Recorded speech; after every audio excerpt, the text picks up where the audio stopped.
రాష్ట్ర ప్రయోజనాలు, రైతుల ప్రయోజనాలు అనేటువంటివి ముఖ్యంగా ఇది బీఆర్ఎస్ పార్టీ రాష్ట్రం కోసం ప్రాణత్యాగానికి సిద్ధపడి తెచ్చినటువంటి రాష్ట్రం ఇది.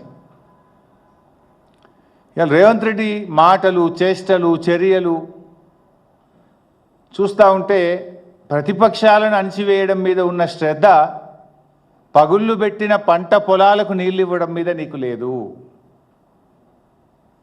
ఇలా రాష్ట్రంలో కొన్ని చోట్ల మేము చూస్తూ ఉన్నాం, పత్తి విత్తనాలు పెట్టారు, నీళ్లు లేక పాపం వర్షాలు పడక బిందెలతో నీళ్లు చిలకరిస్తూ ఉన్నారు. నీళ్లు మోసి బిందెలతో మొక్క మొక్కకు చిలకరిస్తూ దాన్ని కాపాడుకోవడానికి రైతులు తల్లడిల్లుతున్నా నీకు చీమ గుట్టినట్టు లేకపోయా.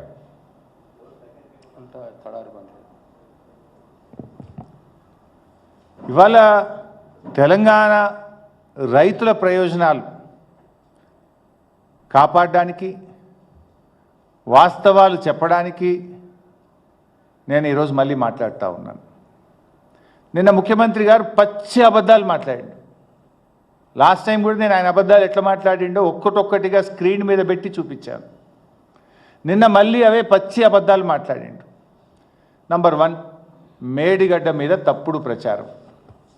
మొన్న ఏమన్నాడు మీరే చూసిండ్రు. అరే నల్లల నీళ్లు ఉంటే కదా, నల్ల తిప్పితే కదా బిందెల నీళ్లు పట్టుకుంటాం, చెంబుల నీళ్లు పట్టుకుంటాం. రాష్ట్రంలో ఎలినినో వచ్చింది, కరువు వచ్చింది, వాననే పడతలేవు, నీళ్ళే లేవు, యాడికెళ్ళి ఎత్తాలన్నాయా అని మాట్లాడింది. మొన్న మేము ప్రెస్ మీట్ పెట్టి లైవ్లో చూపించిన, ఇక చూడు భయ్ నిన్న 1,20,000 పోయినాయి, ఇప్పుడు ఈ నిమిషానికి 88,000 పోతున్నాయని నేను మొన్న మీకు మీడియా సమావేశంలో లైవ్ టెలికాస్ట్లో పెట్టి చూపించిన.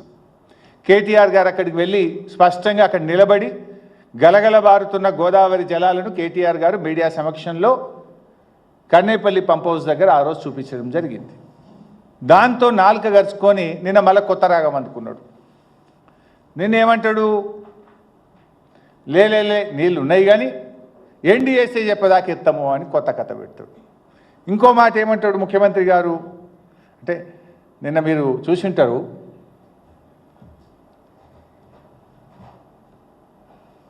మేడిగడ్డ గేట్లు మూయకుండా కన్నేపల్లి దగ్గర నీటిని ఎట్లా ఎత్తుతావు అని మాట్లాడతాడు.